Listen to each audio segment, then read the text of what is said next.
Nick Lumley, welcome to the Pacey Performance Podcast. It's a pleasure to have you. Thanks for having me. I'm a big fan of the show. I've listened to a lot over the years of motorway driving and stuff like that. Been a big fan, so thank you. No, thank you for coming on. And a bit of a switch for you. Well, a little bit of a switch to the other side of the world. Was it last night? Yeah, it was. I landed on Christmas Eve of 2021, so it was. My last game for Edinburgh was we played Saracens away in Europe. We had a long train back to London, about 3 days to pack my flat, and then I was off. Landed here about 6 p.m. Christmas Eve. 3 days in quarantine, as they were doing at the time with the COVID rules. And then that was it. First, 2nd or 3rd of January 22, I was in. So, I've just finished my second Super Rugby season. Nice. And how's it been so far? Awesome. Yeah, it's a great challenge. It's quite a rare one. It's not a huge amount of European practitioners maybe have the opportunity to come in here, particularly into that kind of role. And so I couldn't really resist it. I've been a big fan of Australia and Australian sport for a period of time, and visited there a fair bit, but I kind of thought the opportunity wasn't going to come with COVID and all the rest of it, and then out of the blue it did. So yeah, it's been a great move for me. Challenging. It's a test. They do things differently as every country and environment does, but yeah, very rewarding. Like, I really enjoyed it. Excellent. Would you mind just giving a bit of a brief bio of what's happened before the? Yeah, so I started off as a Bath uni student back in when I was 18, leave school, go through uni. Bath Uni Sports Science was one of the prominent ones. I think it still is. And a lot of people on my course were doing S&C. One or two you've had on this show. People like Ed Gannon was a mate of mine at uni. We studied together. In my last year at uni with him, he just signed with a job with Gloucester. Bath had this sandwich year where people could go away and get a year in industry as well as do your 3-year study. So your 3-year degree becomes a 4. I didn't do that, so I met Ed in my last year as he was coming back. Paddy Hogburn was another one doing the same thing, coming back, and he had work secured, all his S&C coaches. So I was rubbing shoulders with these guys that had just spent a year in industry as S&C coaches at rugby teams and institutes and things like that. And I realised, hang on a minute, people actually earn a living doing training athletes for a living. I was a big trainer myself, had a background in track and field and a bit of weightlifting and stuff, and loved it. I just never considered it as a viable career option until I met these guys, and I realised I need to get some experience. And so reached out to the guys at Bath who arranged all the placements and said, look, I'm going to finish my undergrad. I'll self-fund this and all the rest of it. I just need to go and get some experience. And sort of coincidentally, Craig White had just signed to be part of Warren Gatlin's staff at Wales when Gatlin's first stint there in 2008. Was looking for interns, and they introduced me to him, and it was quite last minute. They just come back from the tour of South Africa, and he was trying to get going quick, and they introduced us, and I met Craig, and that was my first year. I was an intern at Welsh Rugby. I was the first intern they had. They've got quite a deep and well-established intern program there now, but back then I was the first one, and I shared an office with Craig White, Mark Bennett, and Fergus Connolly for a year. And in between, into test windows, I'd get sent to the Newport Glen Dragons, and I'd help out there and look after Welsh players and all the other guys there. That was my first year. Then I had a short spell. My first move to Scotland, I moved up there to coach their Olympic sports initially for 6 months. It was like I interviewed for another job and came second, and they reached out to me and said, we've got a 6-month position here to cover someone that had a hip replacement. And I went up there. They literally said, the job's yours. Anything we need it was a Friday. We need you to start Monday. So I had a banged up old VW Polo and chucked a few things in there, and up I went. And they put me in a hotel for 2 weeks, and that was me. I loved it. It was great. It was what I'd always wanted. I was finally getting paid to coach athletes. My evening jobs and stuff had come to an end, and I was coaching for a living. And then midway through that, Gloucester reached out to me. Mark Bitcombe was at Gloucester, who's up to England now. Him and Craig White were pretty close. Craig had mentioned me to him. I'd reached out to Mark on the hunt for work previously, and he had my CV on file and whatever. And all those times when people say, we'll keep your CV on file, and you think then they just ignore it. Well, Mark did, and he rang me. the job came up, and I drove down to meet him over a weekend, and they offered me the job, and I ended up doing 3 years at Gloucester, which was great. Academy and first team. After a couple of years with the first team, was like the second in command. It was really good. It was a big club, huge, awesome rugby town, Gloucester. I really enjoyed that. And then I went back into Olympic sports for 3, working at the University of Bath, coaching TAS, which is obviously, you'll be familiar with TAS, I'm sure, the Talent Athlete Scholarship Scheme. Is kind of like an academy for Olympic sports, almost people that are one Olympiad out from going to the Olympics there. And it's tied into them, committing to study. It was great. All kind of multi-sport environments, males, females.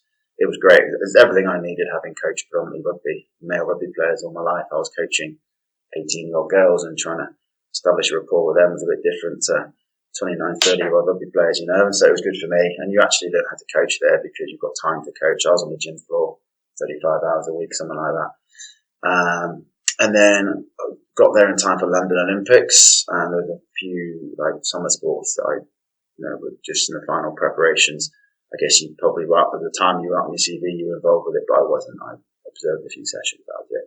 But then Glasgow 2014, I had a judo group that I prepared for 2 years into that, and I certainly was busy with that and enjoyed it, and various other sports. But then post Glasgow Comedy Games, I had a few conversations with Scotland Rugby over that sort of 2-3 year period. I had a lot of Scotland players at Gloucester at the time. 5 of their starting team were Gloucester players back then, so I had a connection there. And they reached out and offered me the sevens, and it was too good to turn down. Go back into rugby, pro sport, and all the rest. And I felt I was ready to go back into it, and so I did.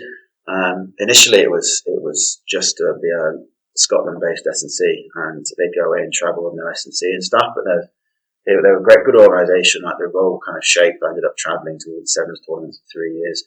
And then I got on pretty well with Vern Cotter, who was the national team coach when I crossed paths with him, and he was keen for an extra pair of hands with the national team, really. So I got involved with the Scotland 15s as well for the 2015 build up to the World Cup. We had a pretty long, like they're all going into now, really, in the UK. And I was doing all that with Scotland.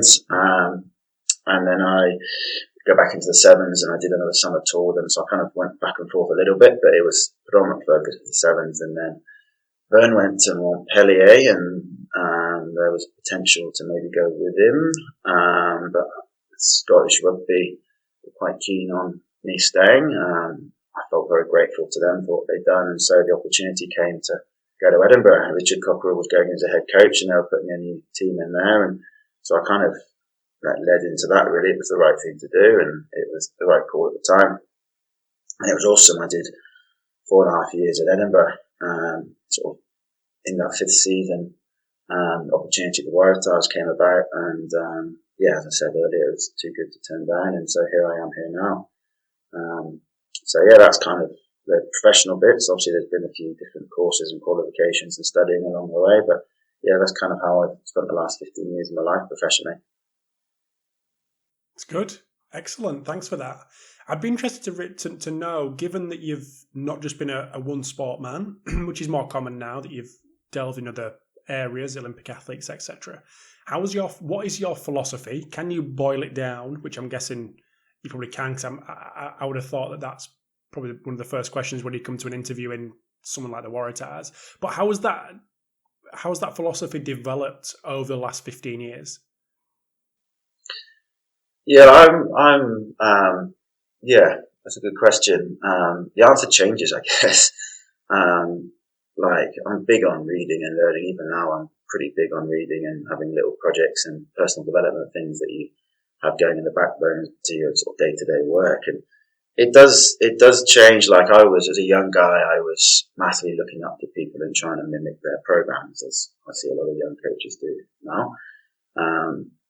And you have your idea of what a good program looks like. So I want to make mine look like that. Whereas now my philosophy is much more based around what are the gaps in this athlete or this team or this program? What can I do to add value that's going to get us closer to what our objective is? Like at the Waratahs, our job is to prepare guys to win the Super Rugby game. So where are those gaps? And what can I do to fill those gaps? largely what we do is supplement the rugby in season. And what does that look like? I'm much more focused these days on what the stimulus is, understanding the stimulus and how can I work back from the stimulus to write a gym program or a field program. Whereas when I was younger, it was, well, everyone needs to clean and squat and bench and, all those things that we get taught by UKSCA, etc. I massively moved away from that. Like, are we delivering the right stimulus? What does this athlete need? And I've spent a long time in rugby. I'm come from a family of rugby players and, grown up on it, really grown up in Bath. To understand, like, get a big Fijian number 8 coming into your team. This guy doesn't need to lift lots of weights. Like, these guys haven't lifted weights all their lives. So your sort of one size fits all approach is really isn't appropriate. Like, what does this guy need to do to be his best on Saturday? What does this guy need to do to be his best in 6 months' time or 12 months' time? Like, what does this need to look like for this player? And what's that stimulus ultimately? And the cornerstone for it for me is a good understanding of the multifaceted nature of it. So it's, we get brought up in S&C on just focus on the strength or the conditioning or the speed. And it's a thing in Australia really where you get this guy does the strength, that guy does the speed, and that guy does the rehab, etc. But what about the nutrition, the recovery, and, the slightly more holistic program? And understanding that and building a program that incorporates all of that are all aspects of your program combined to deliver the correct stimulus. And that's where I'm far more at now with it. I'm pretty comfortable with guys. They don't need to lift many weights in the gym. We don't do too much weights with them. I'm pretty comfortable with that now because it's what that player needs, that athlete needs.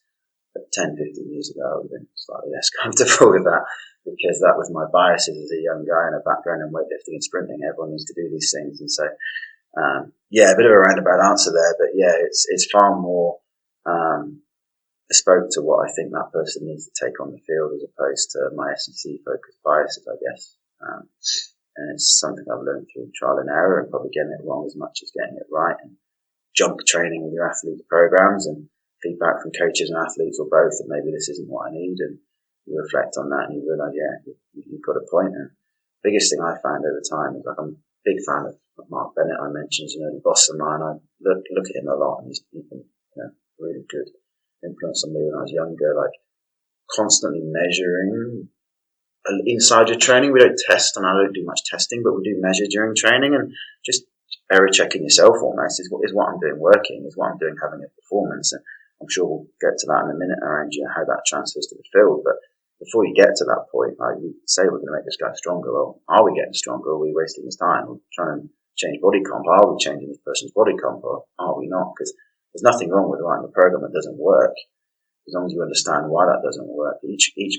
All of us have got our own physiology and our own gene expressions, etc., and these things combine individually for every single person on the planet. So what works for one person will work differently for someone else, and so there's nothing wrong with things not working, but having a program that error checks it, I think, is quite important. And that's pretty much, if you came to watch the Waratahs now, what you'd see. We track what we're doing constantly, but we try and bespoke it to individuals. So, we have general themes in our across our squad these days. We have guys that are trying to get bigger and stronger. We have guys that are trying to lose body fat and retain muscle mass. We have guys that are more focused on expression of power and speed. And they are constant themes, but there's an individualization on top of that. So, the biggest challenge usually in rugby union is managing that. How do you have your philosophy about how do you then bespoke that for such a big group of people with the staff you've got? And so that's often what becomes the biggest challenge for us. When you say focus on the stimulus first and then the cascade effect of actually ending up in a selection of exercise, would you be able to talk us through that, and maybe a couple of examples along the way? Maybe one that a timeline or a situation that would end up in a selection of exercise that isn't particularly recognised or commonplace or whatever, and then maybe one that potentially is? Yeah, so too often, and I did this a lot as a young coach, I've made this guy squat more, bench press more, pull up more, so I've made him stronger. Well, I haven't. I've made him better at exercise. You might have made him stronger, but you might not. But getting better at squat doesn't mean your legs are stronger. with a first experience of this was I first got access to force plates, and I just randomly put it under my guys when they were training, particularly in Olympic sports where they're good people. Like, you ask me to do a squat on a force plate, yeah, no bother, I'll do it. Whereas some of the rugby players that are slightly more higher strung, they maybe look a bit funny. And so you just started looking into it, and you find actually, well, silly little things like, you'd think that, I remember putting a couple of weightlifters on a force plate and they go up to like 220 squat or something, and you think, well, the 220 would be the biggest force output. It wasn't, it was about 180, 200. About 80% of your 1RM is where a lot of these guys are producing max force, because ultimately force is mass times acceleration. And, you know, the acceleration is so much greater at slightly submaximal weights that the actual force output is bigger. So little things like that, you just reflect and scratch your head and think, actually, have I got this wrong? So, you know, am I delivering a better stimulus by, you know, moving a slightly lighter weight faster, as an example?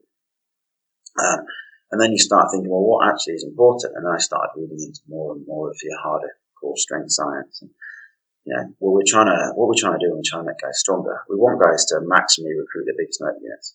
So what does that in Henneman's size principle, etc.? And you probably want to lift above 90% of your max force for that, because that is more turned by strain. Fine.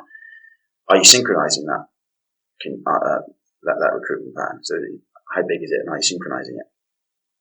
Then you think, what else matters? Well, are you getting inhibition from Golgi organs? Are you getting co-activation of antagonistically working muscles?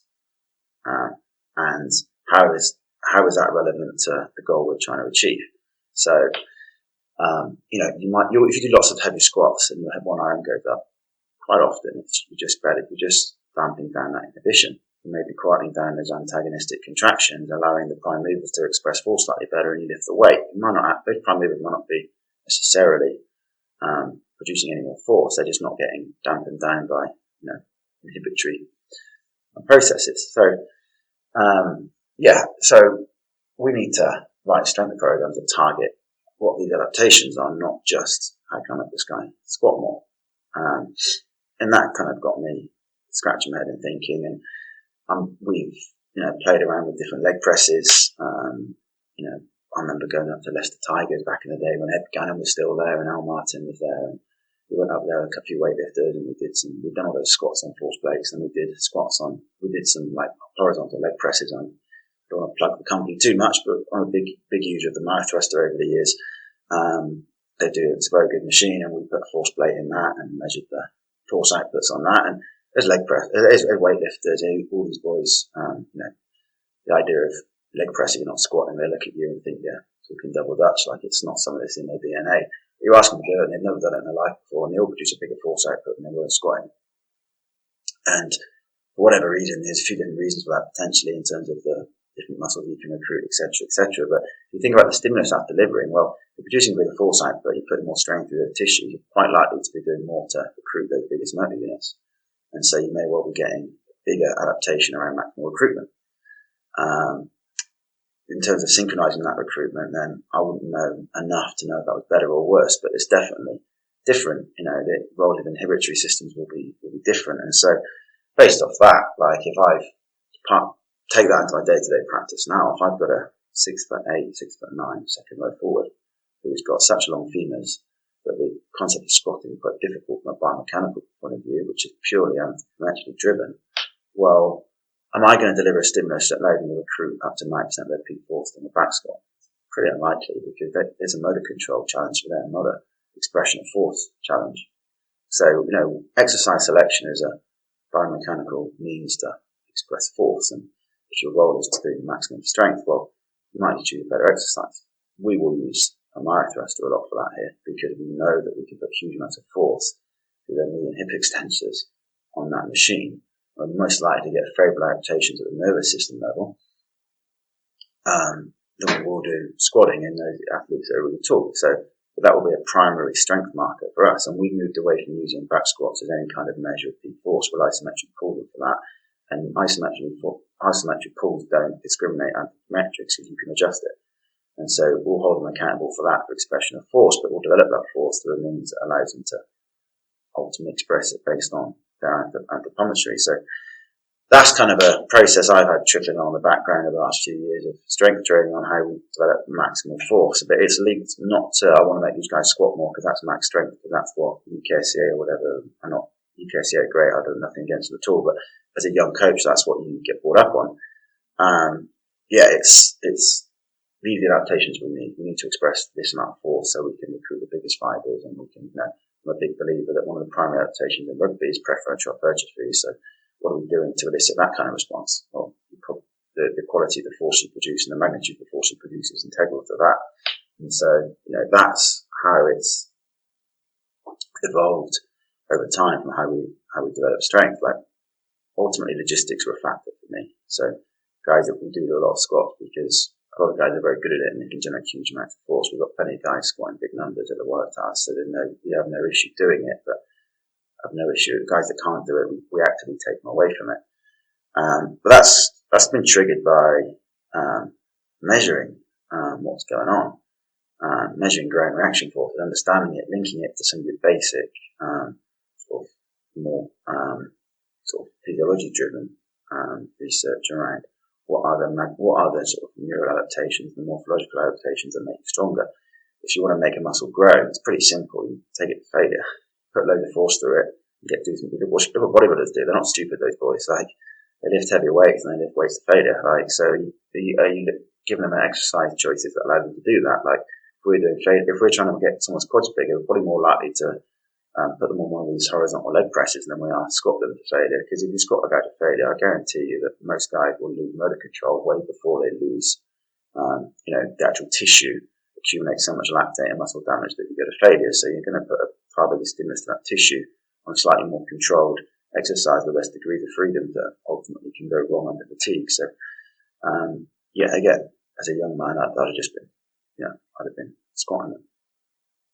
And it's been through trial and error. So I can talk you through some, we've quite a few examples of power training that's been different and how that's developed. Like, we've a little side hobby is going to begin to get into using R and getting better at stats and building a few little models out of that and trying to understand what of our sort of variables are in sort of predicting each other. And holy grail for most team sports is we want bigger people running faster, or certainly in rugby where it's a collision based sport. And so what of our power training predicts speed.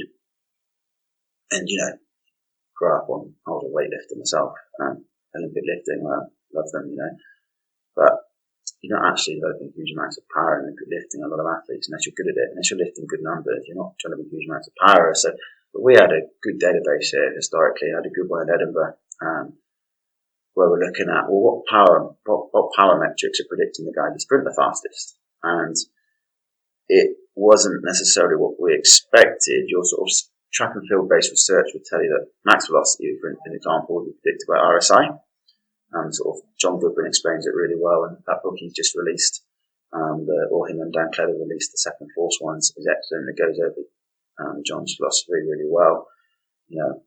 I did a master's with St Mary's under those guys, and John talks about max velocity is when we can no longer accelerate. If you understand that, you can understand speed and the reason why certain people run fast, and this sort of summation of that is these top sprinters hit 0.08 second contact times at max velocity, and its ability to overcome gravity, propel yourself in the air in such a short time frame that allows them to direct this surplus of energy backwards so you can keep accelerating slightly longer. And the challenge that you tend to find is the taller guys that have this longer contact length, as John called it. He'll talk about contact length and contact time. He'll remember you really good comparison of Tyson Gay and Usain Bolt, and the fact that Usain Bolt was taller, that he was able to match Gay for contact time. That allowed him to accelerate slightly longer and hit a higher top speed and run faster. And it makes perfect sense. And so I've always had this belief in my head that contact time is key for, if you can improve minimum contact time in our athletes, we can accelerate slightly longer and run faster.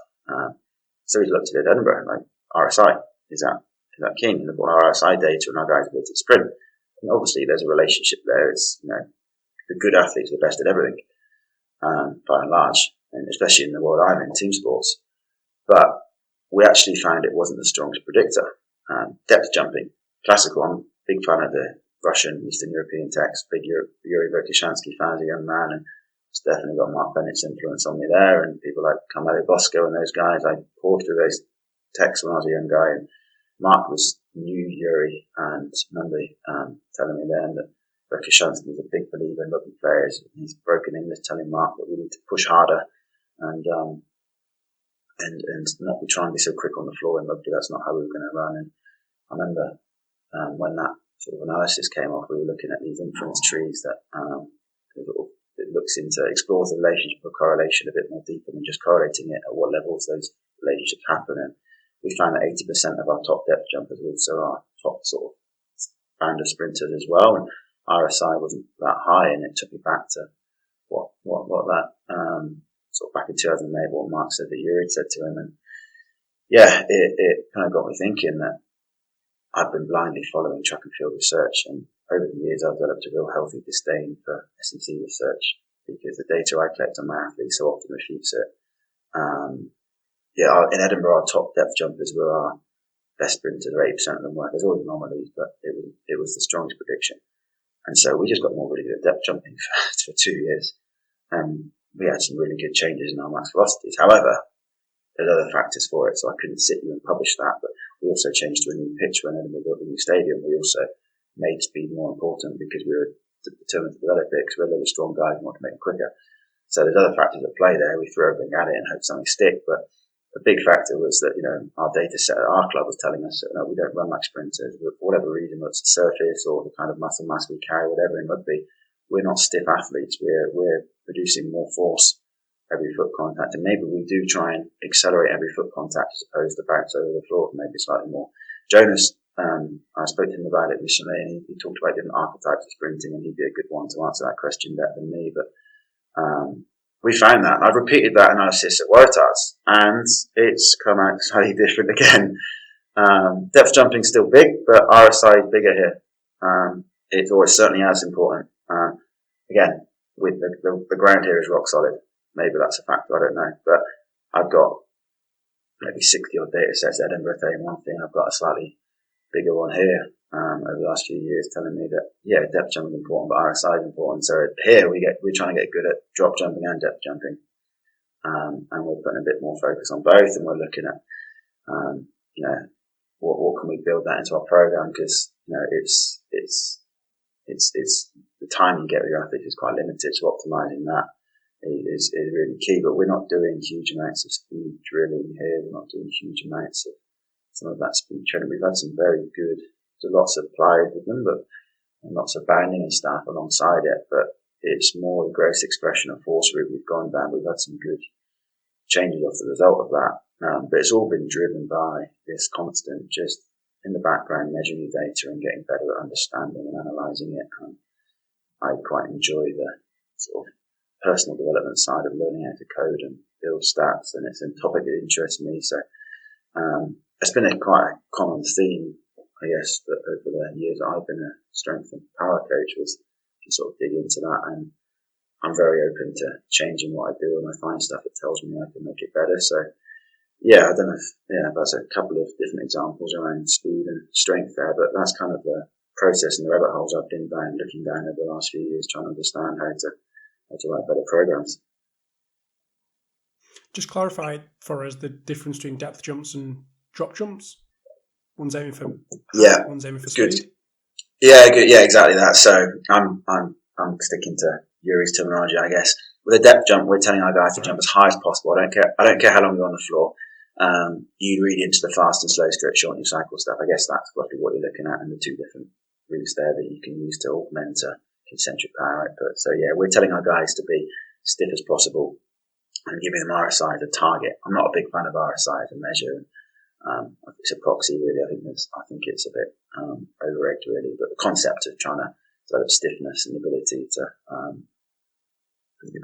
restore the energy in short time frames versus the ability to augment a max power output, which is what you get from the depth jump. So that's the two coaching points, really. Is one's jump as high as you can, one to be stiff.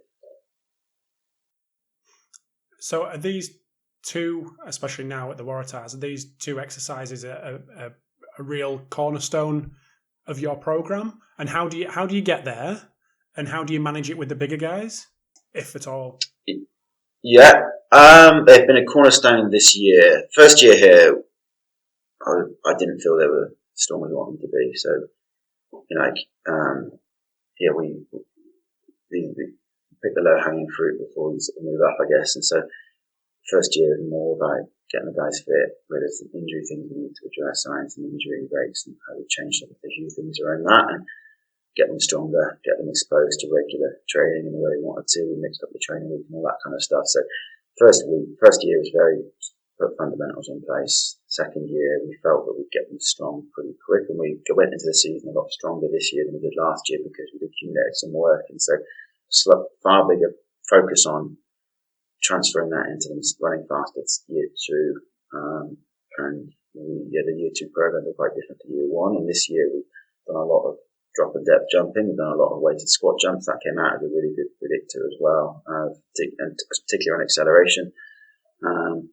And so, a lot more of that. You maybe used a little bit of, I guess, the trendy word now is VBT for it all, but prescribing velocities and trying to work at maybe that sort of 80% max load and moving that quicker a bit more for our strength stimulus this year, and focus a bit more on preferential hypertrophy. So to get there, it definitely takes a bit of time for some of them. I wouldn't overcomplicate and dig in too much detail like we'd have here if I wasn't confident we'd put some foundations in place first. So if your guys aren't, if your body confident, when we're looking at predictors of max speed, the strongest predictor of max speed is quite often skin folds in athletes. So just don't be fat. Like, there's no science. There's nothing complicated in that. Then the big lesson there is we get the fundamentals in place first. And it's not all strong people are powerful, but powerful people tend to be strong. And people that say otherwise are probably getting confused by people that aren't able to express that strength with a barbell on their back, but they're usually strong because if you're moving the body weight at that speed, you're probably developing a lot of force. So underpinning all those basics, is still the common fundamentals around getting yourself in good shape on the basics. So that tends to take time. There's always, there were plenty of guys in good shape when we arrived a year ago, but as a trend, that's what we've done with them. It is drip fed in, it's microdosed in, particularly initially. You can certainly break guys, and we're doing depth jumps off 60 centimetre boxes quite regularly. I've had smaller guys, particularly Edinburgh, where we're a bit further down the line with it. We had guys doing it off 75 centimetres there quite routinely, which is the height that Kashansky always talks about. We never had any issues with it. You do get a bit of dom, so sometimes first time you introduce it, it's just a set of 3 or 2 sets of 3. Real microdosed it in and to get them exposed to it and just build it up over time. But you could definitely criticise me and say some of my programs can be a little bit repetitive, and my response is that I'm not here to entertain, I'm here to chase an outcome, and by and large athletes enjoy getting better, and so if the training works and you're getting good results, buy-in's never been an issue. We tend to get issues when it's not working, but normally the programs are repetitive because we found a form that's working for us and we don't want to deviate too far from it and across a periodized year. And so, but because it's repetitive, obviously the shock aspect of, constantly changing exercises is not there. The tolerance gets built. We do supplementary work for certain guys. We have guys with tendon pathologies that maybe struggle with, high speed, high load eccentrics, and those guys, there's plenty of guys that maybe for whatever reason don't do it. But we certainly push guys into it as much as we can because we do feel it's been quite a potent stimulus for us. So, like I said, I could probably speak to you in a year's time and there'll be changes again if we realise that we're reaching a point of diminishing returns on something. We'll alter that, but normally we've probably got a bit more growth now before we reach that point because the trend at the moment has been positive. Without going too deep onto the stats, if people are listening to this and going, okay, I want to understand more about my athletes and the predictors of speed, what do they need to do to be able to get to the situation that you were in at Edinburgh or you're in at Waratahs? You need to start collecting data and make sure it's good data. I could probably answer your earlier question better by digging into that a tiny bit. So looking at some of the historical data on something like a drop jump or a squat jump, I've got data sets that don't show much of a correlation from certain populations I've coached over the years or certain jobs I've had. And we know that there's too much data showing relationship for it to not be relevant. but it's just the intent that athletes do it with, either how well it's been coached or how it's been executed. You don't see a relationship because people aren't taking it seriously. Well, you understand there, it's not the exercise that's where the relationship lies. It's not the depth jump or the squat jump where the relationship lies. It's the neuromuscular underpinning qualities that requires it where the relationship lies. And if you don't execute that task in a way that exposes those qualities, you're not going to find the relationship. And that's quite a consistent thing around programming, is understanding that you have to tap into those underpinning neuromuscular qualities. It's not the exercise that matters. It's what that challenge is. And so, if your data's not clean, you're not going to find much. And so make sure you've got good data that represents what you want it to represent, and make sure it's, basics around how it's collected and stored over time, accumulated over time. Benefit of having a big group of athletes like we have here, whilst it's a challenge logistically, does access you to a far bigger data set. You need decent sized data sets to analyze. But ultimately, I've always hired diverse teams to work with, and I've had a few very good sports scientists in the last few years. The guy I've got at the moment is a guy called Dane Jessen that's come from AFL, and he's as good as I've ever seen at writing code. And whilst he's our sports scientist, and technically I guess I'm his boss, he very much mentors me around this space, not the other way around. Like, he looks over my shoulder and picks hold of my code and keeps me right, but he's helped me a lot with it, and so I'd have found it a lot harder without having him helping me. But I sort of argue to him, you don't hire good staff and then not learn from them. You need good data sets, you need a basic understanding of it, like, for our point of view, what we're trying to explore and how we're trying to build models. So that what we're doing is, you've got some packages for things like correlation inference trees and things like that just allow you to explore how things are interacting. Some of it you can almost just visualize, really. Like, we build some things like density widgets, and people do box plots and things like that. It will still show you. Big thing I'm a big fan of in sport like rugby, which you can find, I think I had Patrick Ward on there recently. I've come across Patrick over the years. He's far brighter than me, but he'll probably pick holes in my stats. But I don't look at my population as one big data set. I put them in bins. We do it statistically based off standard deviations, because I've got 18, 19-year-old kids here that are rapid as anything, but not particularly strong, low training history, but they're absolutely rapid. Then I've got a 33, 34-year-old prop that's got a previous injury history as long as as long as your arm, and we're putting them in the same data set trying to answer the question, does stiffness influence max velocity? Well, you couldn't have too big a contrast athletically, so you can't answer that question in that way, because how that big, heavy 33, 34-year-old prop runs is so different to how that 18-year-old kid runs. So what we do is put them in bins, and so our guys that are fast, how do they run? And our guys that are sort of moderate speed, how are they running? And we look at it in that way. And so that's why I say 80% of our top sprinters at Edinburgh are also our best depth jumpers. We're looking at the extreme on that end of it. So that's what those guys do. And that's where we're beginning to explore here at the TARS now, is, well, do we need to bespoke our prescription based off what kind of bucket? We call them buckets, your speed buckets, your fast bucket, your medium one, and your slow one.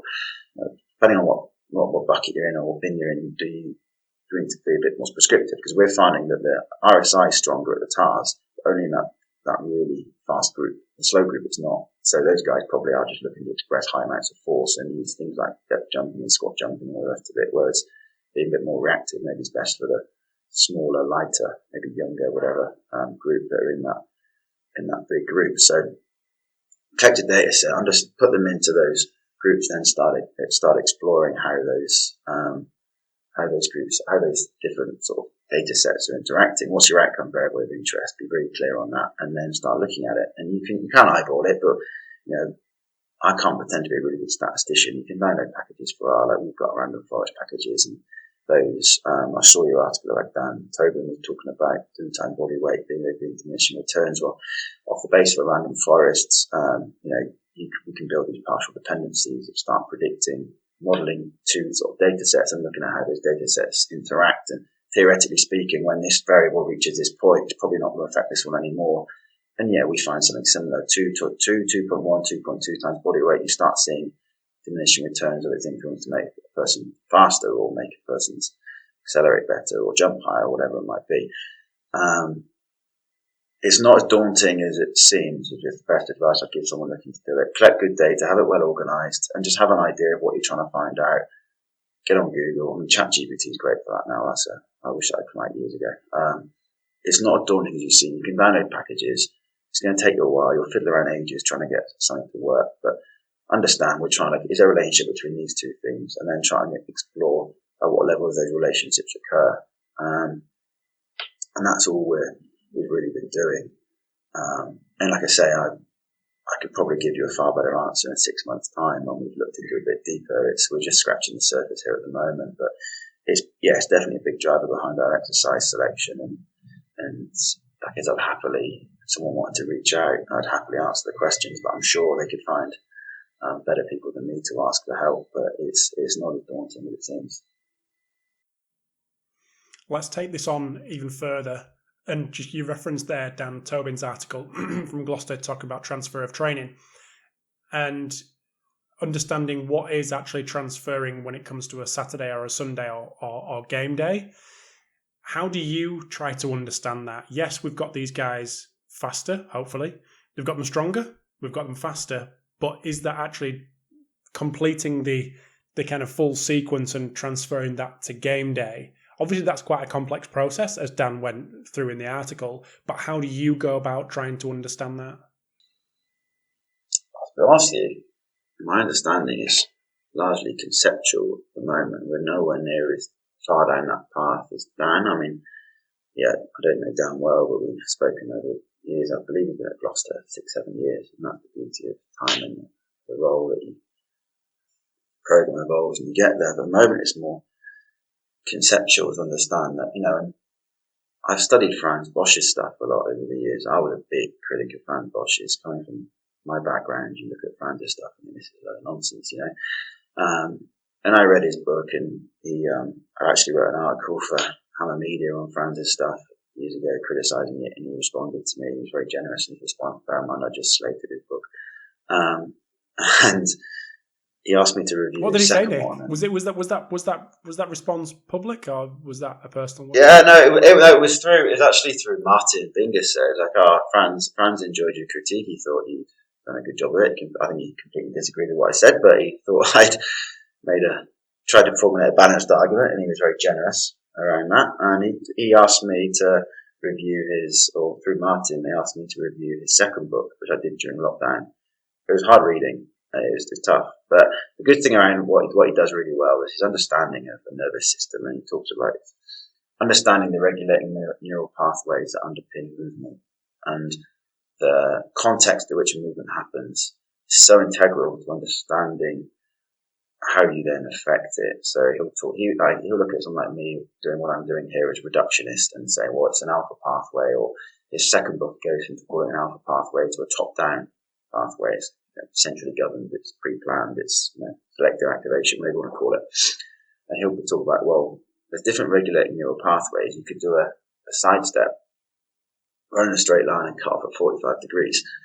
And it looks the same, but it could be completely different regulation at a neural level, depending on the environment. If you're moving faster, the forces you've got to overcome are different. There's unplanned components, if there's different surfaces, it's classical dynamical systems theory is what he calls it. But without understanding the neural pathway which something's regulated, how can you possibly assess whether you've been effective at executing it? And that's kind of his argument in that second book, and he goes into a lot of detail. The thing I've taken from it is attractors and understanding that there's some stuff there that's usable, very usable. Looking at Dan's pictures in that article you published, Franz would probably argue that, well, yeah, those posture, I can't remember, he talk about 3 different positions, doesn't he, right? Being square and having that front foot forward and stuff, and he'll talk about having the strongest muscles at optimal length, and that's a key attractor that he has in most of his movement patterns. And stuff like that I understand from showing transfer and saying what Dan's doing really well there, and understanding a technical model which isn't well described. There's not much research on optimal technical models for ball carrying or union. There's not much out there. And they've done a really good job at Gloucester of highlighting that. And then he's coaching it, and then, and Franz's bit would tap into that and say, yes, you're correct, that's the right technical model, and it's the right technical model because you're satisfying these attractors, you're putting in the body, you're putting these stable elements around it, then whatever unplanned contexts happen, whatever fluctuators are there, you're giving yourself a chance to solve that problem optimally because you're positioning them in the optimal position to do that. That was sort of ringing in my head when I was flicking through the article. In terms of what do we do transference-wise, I'd love to say we've got this magic data source that guarantees that we're doing it. Like, we get max velocity during the game, and yeah, we've had some guys running good max velocities in games that maybe they didn't do last year, but that might just be because we'd rather play really well or not play really well at all. We might have a 60-metre line break. We just got hosed by the Blues at the weekend at Eden Park, so we had a few pretty hectic chase backs as they line break, and we're chasing some of their outside backs. So yeah, we ran fast against the Blues, but that's not necessarily just context specific, isn't it? So yeah, I can't. There's around the fitness bits, it's a bit easier to guarantee transference or to assess transference because there's good data streams. We're very big into our data management and our data architecture of how we build our systems and data streams coming into it and analysing it and the rest of it. We've got loads of really good data coming from Opta this year, we didn't have last year, which Dane's led on, and we're getting some stuff in there. And some stuff's getting coded essentially by RA around work rate and stuff, which is in the data stream as well. And we're seeing some good stuff there around guys' work rate in the game, which marries up to your fitness stuff. But in terms of strength, power, and speed, like, scrum dominance, well, there's such a technical component to scrum. The guy can get a syndesmosis and lose ankle dorsiflexion and go in scrum as well because they can't get as low. They've not got weaker. They just can't express it in that movement anymore. So it's such a minefield to look at and quantifying transference around strength, power, and speed in rugby. I can't give you anything more than what I'm sort of talking about in terms of the conceptual understanding of it. We are talking about it. We've got some plans to have a look into a few things. We're big on trying to understand how we win collisions both with and without the ball and what that looks like.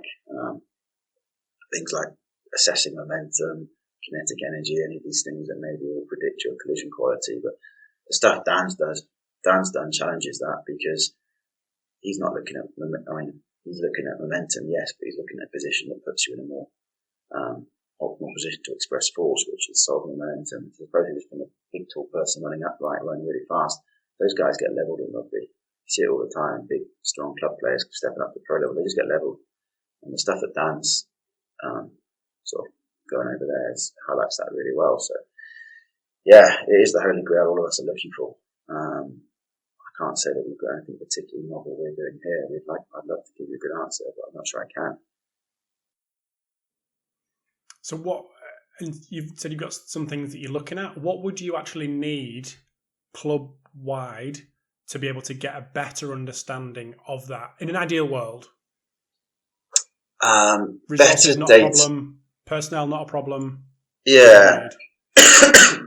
So what we do, and the same as what we did around speed, and I should probably mention Andy Murphy here, who's the sports scientist at GWS now. He was my sports scientist that we brought into Edinburgh, and he's led on all that for us. His background is a PhD in sprinting and predicted of sprint performance and some of the Morin kind of style stuff, and he's published a couple of things on that. And he dug into it big time for us and looking at these are the things that matter on a rugby field. So there's that paper that, again, my old mate Mark Bennett's published on looking at predicted of winning rugby games in 2019, looking at that, and good kick game and not conceding penalties when you don't have the ball and stuff like that. I will predict winning. So what we did was look at on all this data we get through from Opta, what are the things on that we can physically affect? So meters made, defenders beaten, all these things have a huge physical component. We know they do. So what players are doing all these things well? There's 5, 6, 7 big metrics you get from Opta. What guys do this well? Build a data set and then look at what data do we have strength and power with on these players as well, and start building that out and then start creating relationships between them. And back to the depth jump as well. Depth jump was the strongest predictor in that Edinburgh group of defenders beaten, of meters made, of post-contact meters, and stuff like that. So is that transference or is that correlation? There's correlation, not necessarily causation, but we're trying to build something and trying to make something up here a little bit and trying to make educated guesses, I guess. And that's where we took that. So having better data that's a bit more specific to taking Dan's example, collision quality. So you can get dominant carries off Opta if you want to get that. It's whether you trust the Opta coding, I guess. But then looking at guys that are making dominant carries, why are they making dominant carries? And you start feeding in your S&C strength power data into that, and you start feeding in some of the technical stuff. that data stream Dan would have created, having whether guys get in the right positions or not in those 3 different postures he's looking for, 3 different aspects of posture he's looking for. Which one of those are they achieving, are they not? And start adding that to your data set, and then probably looking at building some models out from that and understanding the interaction of those different variables, and start saying, okay, yeah, well, guys that are poor athletically, they have to get all 3 of them right maybe to win that collision. Guys that are freakishly good athletic because they're so big and so powerful, they don't need to get in all of them right every time. When they do, yeah, they win every collision. When they don't, they still win 89% of it. I'm making that up and theoretical, but that's the kind of stuff that we're beginning to talk about here, as well. We can combine some of those measures, and that's what we've got rattling around in our brains to look at. And at the moment, we don't have a data stream like Dan does, looking at those postures. That's something we need to go do some work and get ourselves in a dark room and chalk through some video clips to get that. So that's something we don't have at the moment. The quality of data around rugby union is difficult. I love looking at track and field because everything's so measurable and pre-planned. Every single footstep, 100-metre race, you kind of know what should happen. So it's such an easy sport to analyse. In rugby, that's before we even dig into Franz's concepts of what's the neural pathway regulating that movement. We've not even touched on that yet. We're just talking about how you execute, or are you executing it? So yeah, we need better data streams, or more accurate data streams. Whether that's going to happen anytime soon, I've got no idea. Whether we can tap into some of the technology around our GPS or not. At the moment, we're certainly not there. But even if we could reproduce something similar to what Dan's talking about and adding it to the other stuff we've got, that's kind of the stuff we're talking about doing. The defensive stuff's a big thing for us as well. Winning collisions in defence, because those are momentum changing actions that we want to get better at, because it's important and something we feel we can improve that. So yeah, that's me for being pretty transparent of where we're at with it. You said you were a bit of a critic of Franz when you first started publishing his book. Have you gone to the point where you were actually integrating some of his stuff into what you do now? A little bit. Like I get on well. Like I know John Fryer and Liego pretty well. There's 2 big, Franz proponents, and they're excellent at it. I actually got a lot more from chatting to them than I do Franz, because they're a bit more applied. Some of the concepts, the understanding of deepening and attractor wells to give yourself these sort of stable components that you can build these unplanned movements off of, like hip lock, an example. If you get guys that hip lock autonomously and they get really good co-contractions around the hip, if they're reacting to a stimuli on the field, they will autonomously, create that posture, and they will create that stability, which you can then solve the problem. And the role of co-contractions in movement in chaotic environments. There's some of that stuff we'll do. This thing I struggle with it, which is the sort of cornerstone of working critical, is I have all this evidence and history, and plenty of people before me, way before me, have got the same. And there's so much research showing that getting stronger and more explosive and sprinting regularly will make you better sprinter, more athletic, and those classical training methods stood the test of time for a reason. To move away from them for something there's not a lot of data showing it works is where I have my challenges. My brain is quite process and whatever driven. I struggle to get around that. Franz's argument would probably be, well, you can't measure the success of this because it's context specific, and it's about solving problems in the right context. It's not necessarily improving your max velocity, it's improving your velocity in this context. So I get that. So we incorporate bits that fit into our program, because the good thing around all Franz's stuff is very rarely fatiguing. It rarely comes at much cost. So it's pretty easy to work in. And so yes, we do bits and bobs of it. But my critique of it big time is you go on scroll through social media, and so many people are prescribing these Bosch inspired exercises without having an understanding of actually, well, that's not what Franz is talking about there. That's not, that just doesn't fit. The understanding of, you need to understand some of the harder science behind his book and behind his theories to understand how you apply it, and the concept of, Franz will talk about, if you get the wrong attractor, you're going to make your athlete worse, not better. You see so much random stuff online. That's where my critique would be, is I don't know how many people have used Franz's stuff and improved their programs versus made it worse, maybe. When has that ever stopped fun on social media, Nick? I'm not very good at social media, so occasionally I'm the guy lurking in the background that doesn't post anything. Occasionally I have a little flick through, and then puts it away again. But when I do see it, it does make me wonder sometimes. Well, thank you for that. I mean, we could go deep, and I could keep you for another hour, but I'm conscious that it's 9:30 at night there, and I've kept you for an hour already. Yeah. So I know you said you're not a social media guy, but can people find you on social media? Can people reach out, ask you any questions, delve a little bit deeper into by all means, or anything else? By all means, I'm very, very open to collaborating. I'm pretty open and honest. I don't have any secrets. What we do, I'm pretty open to sharing. So I have a Twitter account. I think it's at Lumley_Nick. Pretty sure. And then I've got an Instagram that's the opposite. At Nick_Lumley, I think. Although no, that is that way. That's correct. I do have it. By all means, reach out on that. I'll always respond to young coaches that reach out with questions, if they sometimes do, and if not, I can provide an email or whatever and get in touch that way. No stress at all.